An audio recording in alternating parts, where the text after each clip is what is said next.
अस्सलाम वालेकुम। जहांजेब अब्बासी एक नए यूट्यूब प्रोग्राम के साथ हाजिर है। अब से थोड़ी देर पहले यहाँ इस्लामाबाद हाई कोर्ट में chief justice Islamabad high court justice Sarfaraz Dogar और जस्टिस मोहम्मद आजम खान पर मुश्तमिल 2 रुकनी बेंच ने जस्टिस तारिक महमूद जहांगीरी की मुबैना जाली डिग्री के हवाले से एक दरख्वास्त के ऊपर समाअत की। 17 मिनट की इस अदालती कार्रवाई में क्या हुआ, वकला तंजीमों ने आज इस्लामाबाद हाई कोर्ट में पेश होकर अदालत में क्या मौक़िफ़ इख्तियार किया और chief justice Islamabad high court Sarfaraz Dogar ने वाज़ेह पैगाम वकला तंजीमों को क्यों दिया और उसमें क्यों ये बात कही गई कि आप मुझे अदालती कार्रवाई को आगे बढ़ाने से रोक नहीं सकते।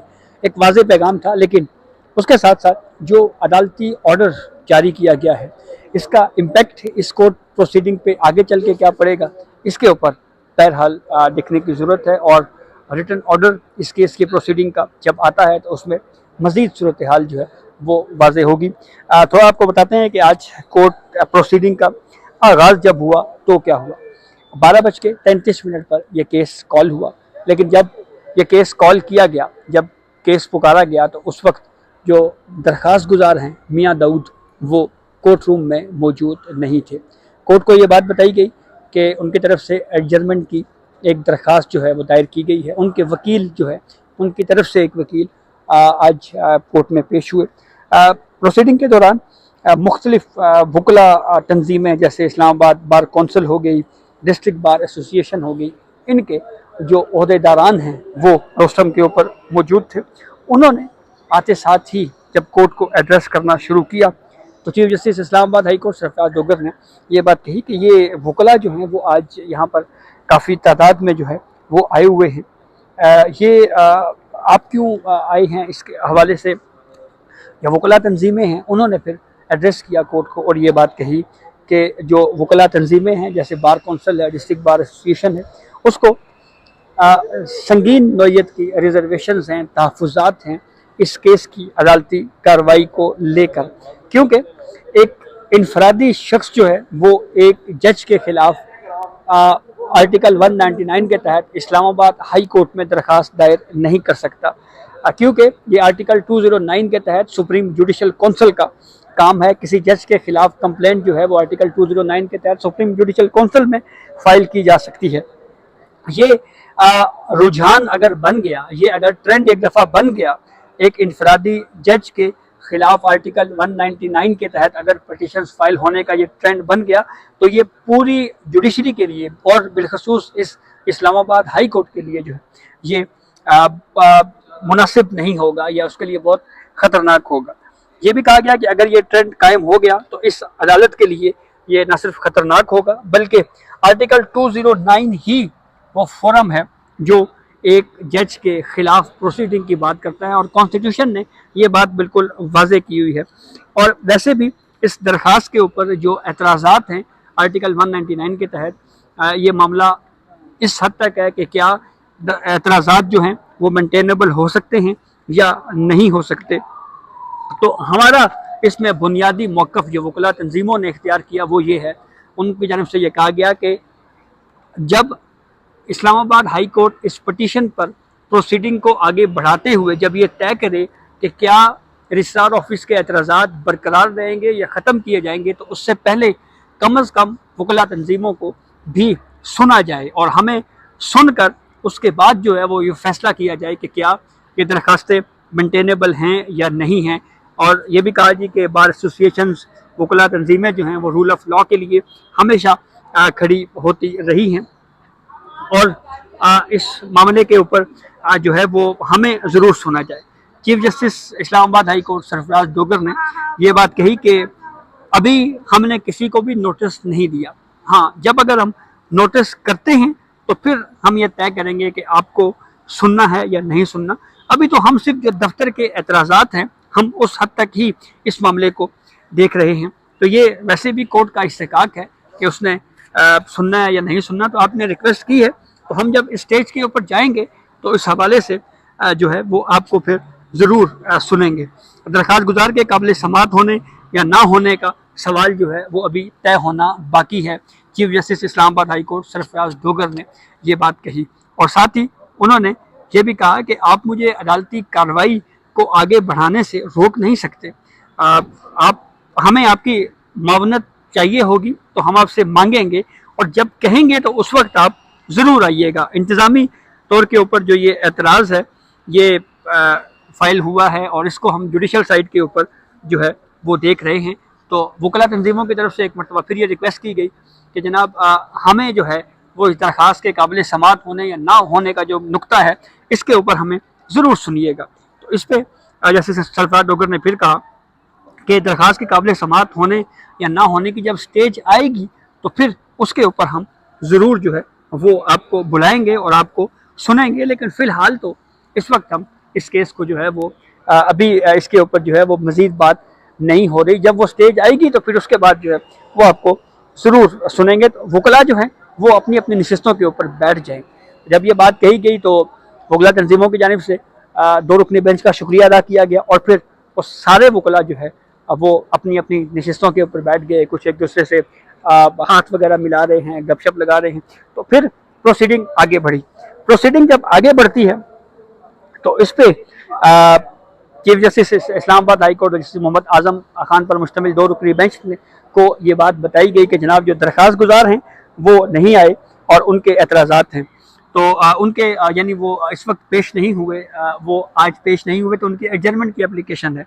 तो जस्टिस सरफराज डोगर साहब ने पूछा कि जो एतराज़ात रजिस्ट्रार ऑफिस की तरफ से आयद किए गए हैं क्या उसकी कॉपी आपके पास है? तो जो मावन वकील थे, जो वकील साहब थे, उन्होंने कहा जी कि ये उसका रिकॉर्ड जो है वो रजिस्ट्रार ऑफिस के एतराज़ात का वो इस वक्त मेरे पास नहीं है। तो chief justice Islamabad high court Sarfaraz Dogar ने अदालती अमले को ये कहा कि ये जो रिकॉर्ड है ये एतराज़ात वाला ये फ़ाइल जो है ये आप वकील साहब को दें। तो फिर उस अदालती अमले ने वो फ़ाइल जो है वो दी।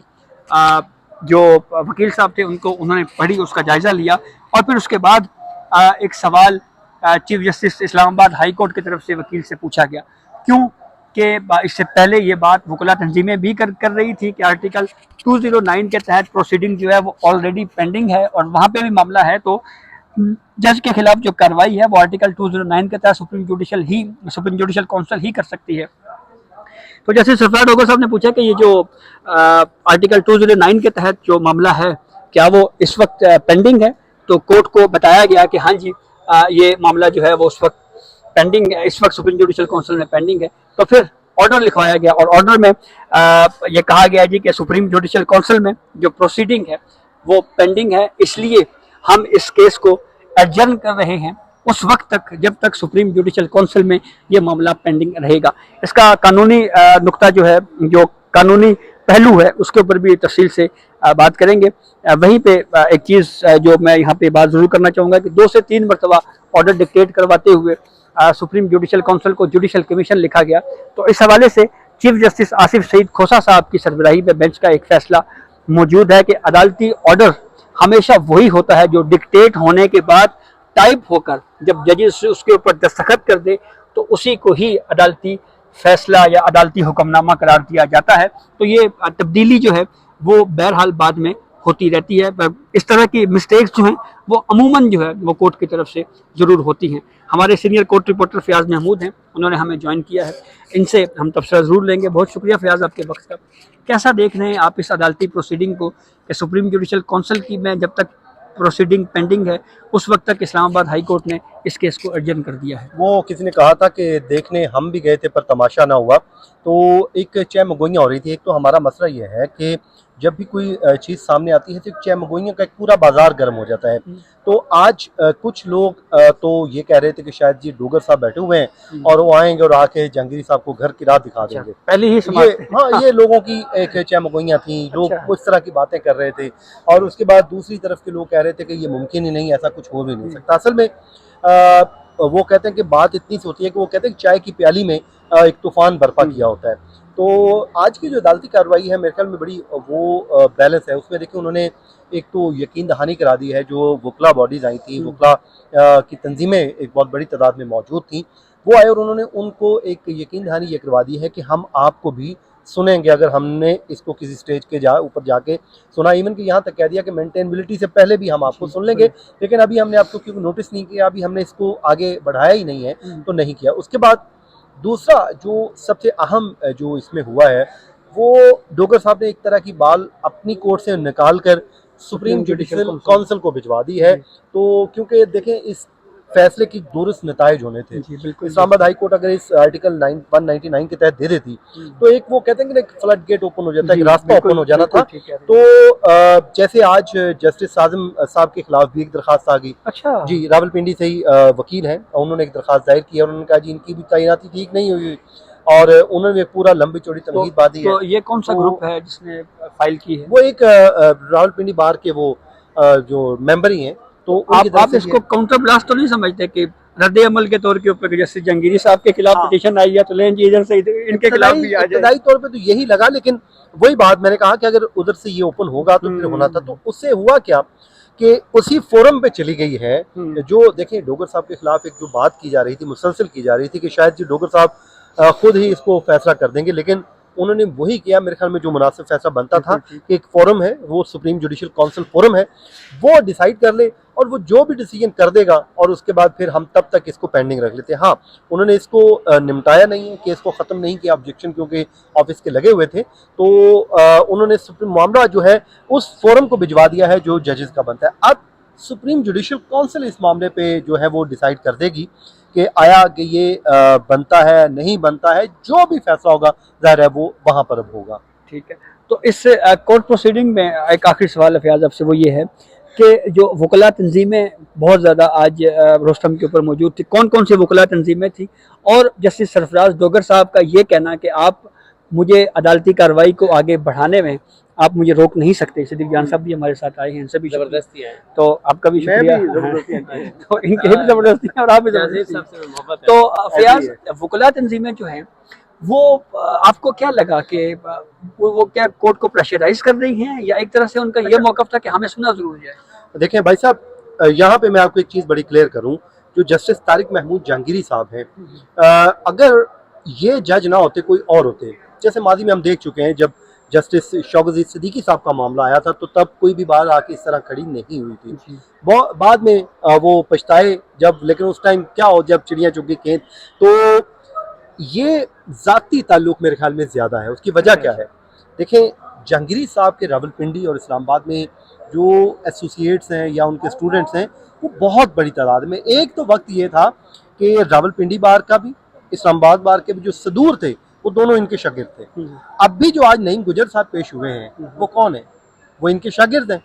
इसी तरह फिर रियासत आज़ाद साहब, दीगर जितने भी वकला हैं वो 700 प्लस, तो वो आज से चंद साल पहले स्टूडेंट थे। तो ये वो लोग हैं जो अपने उस्ताद के साथ यकजहती के लिए आए हैं। अगर जहांगीरी साहब की जगह पे कोई और होता तो शायद वो ना। तो अब इसमें इस्लामाबाद बार भी आ गई है, उनके जो नुमाइंदगान सारी तो नहीं होती, उसमें वही लोग आते हैं जिन्होंने आना होता है, जो उनके आपके हामी होते हैं। फिर उसके बाद डिस्ट्रिक्ट बार आई है, Islamabad high court bar association के सदर बाजिद गिलानी साहब और मंजूर जजा साहब जो सेक्रेटरी हैं वो भी मौजूद थे वहाँ पर। लेकिन मेरी उनसे पहले बात हुई, मैंने उन्हीं में से एक से पूछा, मैंने कहा जी आप भी यकजहती के लिए आए हैं? तो उन्होंने कहा नहीं, हम यानी आपने पूछा कि तुसी केड़ी साइड पे हो? हाँ, मैंने आसान, तो उन्होंने कहा नहीं जी हम तो न्यूट्रल है और बाजवा साहब वाले। अच्छा। और साथ ही उन्होंने कहा कि हाँ, उन्होंने, लेकिन साथ ही उन्होंने ये भी कहा कि हम एज ऑब्जर्वर आए हैं और मेरिट पे होने दे फैसला, इसमें क्या गलत क्या हो रहा है। अगर कोई फैसला मेरिट पे होता है तो हमें, तो जो इस्लामाबाद बार के जो कहते हैं सिर्फ इसलिए, मैंने कहा वो सदर साहब भी हैं, आप भी खड़े हैं, दोनों खड़े हैं, तो उनका जी हम यहाँ पे ऑब्जर्वर के तौर पे आए हैं। अच्छा, ये बड़ी अहम है। 199 के तहत जज की अपॉइंटमेंट और वो कह रहे हैं कि मेरिट के ऊपर डिसाइड होना चाहिए। इंटरेस्टिंग बात। तो सिद्दीक जान साहब को भी जनाब इनसे भी गपशप लगाते हैं।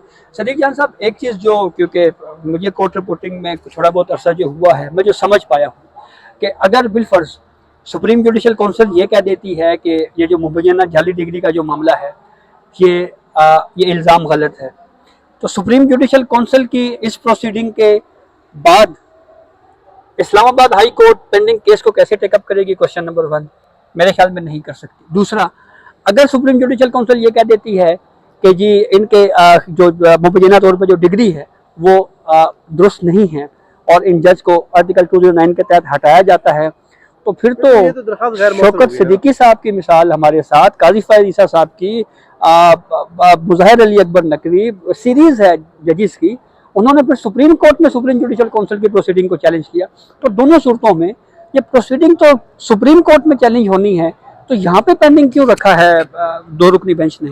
मेरा ख्याल है कि मुझे जो लगा है ना जहांजेब भाई, मुझे आज डोगर साहब ना बहुत दबाव में नजर आए। अच्छा। और बैक फुट पे भी थे। वुकला ने जिस तरह से थोड़ा सा जोर दिया ना, जो फयाज भाई बता रहे हैं ये बिल्कुल होगा कि वो उनके शागिर्द बहुत ज़्यादा हैं, उनकी रिस्पेक्ट है और इसलिए आए हैं। लेकिन मेरा ख्याल है कि दूसरी भी एक चीज़ है कि कुछ बहरहाल वुकला तंजीमें और कुछ वुकला अभी हैं, वुकला तो ज़्यादा हैं लेकिन वुकला तंजीमें कुछ हैं जो अभी भी आइन के साथ खड़ी हैं और कानून के साथ खड़ी हैं।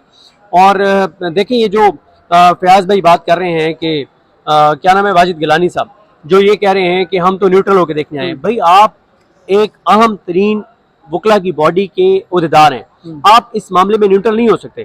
ठीक है, आप न्यूट्रल इसलिए नहीं हो सकते कि अगर एक जज डिजर्व नहीं करता इस मनसब पे बैठना तो आपका ये फर्ज बनता है कि सबसे आगे आप खड़े होकर इसको हटाया जाए। और अगर उस जज के साथ गलत हो रहा है तो आप कहें कि उसके साथ गलत हो रहा है, आप न्यूट्रल नहीं रह सकते। ठीक है।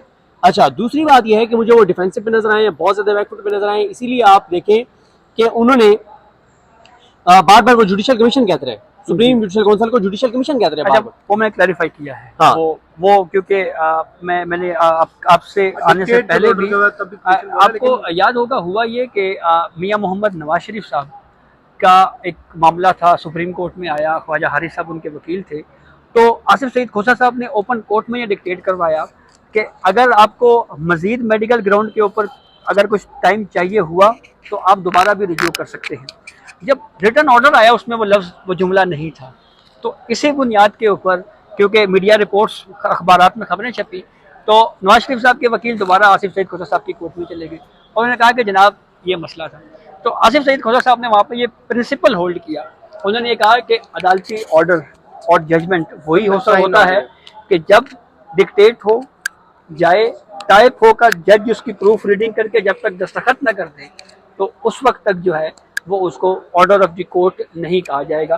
तो सुप्रीम जुडिशल काउंसिल को जुडिशल कमीशन वो कहते रहे हैं और मेरे ख्याल में तस्सीह उसकी होगी। बिल्कुल ठीक है, लेकिन मैंने आपको बताया ना कि वो शायद इसलिए भी डिफेंसिव थे कि इस वक्त उनके खिलाफ जो एक इतनी बड़ी एक चीज़ चल रही है ईमान मजारी वाली। जी जी। और फिर देखें इसमें ना मेरा ख्याल है कि उनको 2 वजूहात की वजह से ये केस खुद नहीं सुनना चाहिए था। एक तो उनको इसलिए ये केस खुद नहीं सुनना चाहिए था कि उनके खिलाफ पिटिशनर हैं तारिक महमूद जहांगीरी साहब सुप्रीम कोर्ट में और इंट्रा कोर्ट अपील भी पेंडिंग है। दूसरा, उनको इसलिए नहीं सुनना चाहिए था कि वो खुद सुप्रीम जुडिशल काउंसिल के मेंबर हैं डोगर साहब।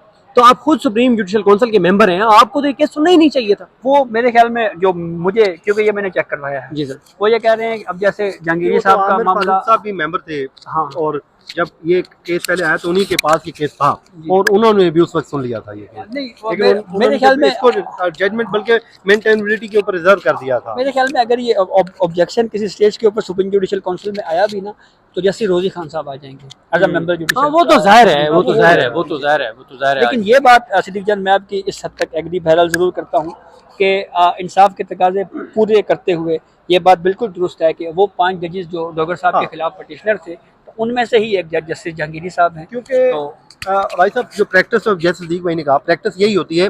इवन माजी में कभी आपने किसी का केस लिया हो किसी वकील ने और वो जब जज बन गया तो उनके पास वो आए तो वो कहते हैं यार मैंने वो फलां ईयर में आपका एक केस लिया था, मैं आपका वकील था या आपके एंटी पेश हुआ तो अब आप मेरे सामने आए तो मैं आपका केस नहीं सुन रहा। गो के तो ये एक अच्छी प्रैक्टिस, गो के प्रैक्टिस मतलब इस पे प्रिंसिपल जजमेंट्स ये हैं कि जिस जज के ऊपर एतराज़ होगा उस जज ने खुद डिसाइड करना है कि उसने अलग होना है या नहीं। ऐसे ही। अच्छा सदीक, आपको नहीं लगता कि इस्लामाबाद हाई कोर्ट ने इस केस को पेंडिंग करके प्रैक्टिकली इस पूरी जहांगीरी साहब के खिलाफ जो केस है इसको गैर मौसर कर दिया, खत्म कर दिया? बिल्कुल, आपने बहुत जबरदस्त बात की है। एक बात यह है कि सुप्रीम जुडिशल काउंसिल 2 काम करेगी ना, या वो ये कहेगी कि डिग्री वाले मामले में जो उन पे इल्जामात लगाए जा रहे हैं डिग्री उनकी ठीक है और वो दरखास्त मुस्तरद कर देती है तो फिर तो ये यहाँ पे खुद ही खत्म हो गई। नहीं, ये तो खत्म हो गई ना, ठीक है। ये तो मामला जो जजेस का आईनी फोरम है उनके हिसाब से उसने डिसाइड कर दिया तो गैर मौसर हो गई यहाँ पे।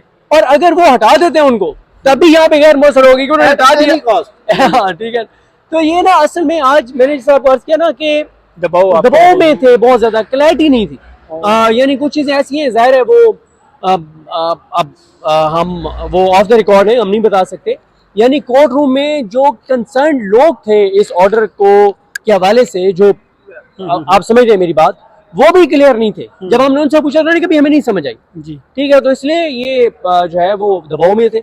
और वो इस मामले को पेंडिंग रखना चाहते थे, लेकिन उन्होंने पेंडिंग नहीं इस तरह से, यार या तो आप इसको आगे बढ़ाते ना, आप एतराज़ात दूर करते, आप नोटिस करते, मेंटेनेबिलिटी के ऊपर आप जाते। और मेरे ये नजदीक जो बहुत बुरा प्रेसिडेंट होता है। जो मैं मेरे आपको बताऊं, हाँ, यार जो हादसा तो वो यही था। वो होता, लेकिन मेरे यार नजदीक आज मुसरत पता क्या हुआ है, मेरे नजदीक तारिक जंगीरी साहब फिलहाल इस स्टेज पे इस्लामाबाद हाई कोर्ट से बच गए हैं। बिल्कुल जो एक था ना कि शायद यहाँ से कोई नोटिस हो जाएगा, उनको रिमूव कर दिया जाएगा, जो बातें की जा रही थी वो उन बातों से हवा निकल गई है। अब ये मामला असल फोरम पे चला गया है, जिसने आर्टिकल रियल में 209 डिसाइड करना है, Council। और वो कर देगी, वो रख लेगी इनको तो तब भी ठीक है, नहीं रखेगी तो तब भी ठीक है। ये जो दरखास्त है मियां दाऊद साहब की, वो गैर मौसर होगी, आज हर हवाले से गैर मौसर होगी। अच्छा, अब आखिर पे क्योंकि तफसील काफ़ी डिटेल में हो गई है, आप फ़र्ज़ करते हैं अगर जस्टिस तारिक महमूद जहांगीरी साहब के ख़िलाफ़ फेक डिग्री वाला, मुबैना फेक डिग्री वाला मामला अगर सुप्रीम जुडिशल काउंसिल ख़त्म कर देती है, तो प्रिंसिपल ये है, अब असूल ये है, कानून ये है कि जस्टिस तारिक जहांगीरी साहब से पूछा जाएगा कि क्या हम आपका नाम पब्लिक कर दें। तो मेरी तो रिक्वेस्ट होगी जस्टिस तारिक जहांगीरी साहब के से कि वो ज़रूर ये परमिशन दें कि मेरे नाम को पब्लिक करें। इसकी एक रीज़न है, रीज़न ये है कि जब किसी जज के ख़िलाफ़ कोई कंप्लेंट आती है, इवन जज भी नहीं, किसी के खिलाफ भी कोई कंप्लेंट आई, तो अल्टीमेटली वो नहीं, उसकी पूरी फैमिली सफ़र करती है। तो जब एक इल्ज़ाम आपके ऊपर ख़त्म हो रहा है तो वो भी फिर पब्लिक होना चाहिए, मीडिया में डिस्कशन में आना और चाहिए। जितना ओपन होगा उतनी जितनी शफाफियत होगी उतनी चीज़ें बड़ी क्लैरिटी के साथ सामने आती हैं। तो हम माजी में देख भी चुके हैं, जब जिसमें केस में वीडियो लिंक के जरिए लाइव प्रोसीडिंग्स दिखाई गई, उस केस का जो बिल्कुल परसेप्शन पब्लिक डिफरेंट बनी। क्यों सिद्दीक भाई? बिल्कुल उसमें बड़ी डिफरेंट, लोगों को उसके एक एक एस्पेक्ट का पता चला। अभी तो लोग अंदर नहीं है, हम जो जाके बता रहे हैं वही, लेकिन उसका फायदा क्या होता है कि वो जो क्रिस्टल क्लियर होता है, तो वो फिर जज को भी फैसला करना उसके मुताबिक ही पड़ता है, जो परसेप्शन लोग देख चुके होते हैं। चलिए जी, बहुत शुक्रिया सदीक जान साहब, आपका वक्त का, फयाज साहब आपका वक्त का। आप अपने फीडबैक से ज़रूर आगाह कीजिएगा इस कोर्ट प्रोसीडिंग में। अब मेरी अंडरस्टैंडिंग, जो मैं इस केस को समझ सका हूँ, वो तो यही है कि ये केस जो है वो बज़ाहिर यहाँ से ख़त्म हो चुका है। सुप्रीम जुडिशल काउंसिल में ही ये मामला जो है वो देखा जाएगा, वहीं पे ये केस आगे प्रोसीड होगा। तो ये अब तक की अपडेट थी जिससे हमने आपको आगाह किया। अपने फीडबैक से ज़रूर आगाह कीजिएगा। इजाज़त दीजिए, अल्लाह हाफ़िज़।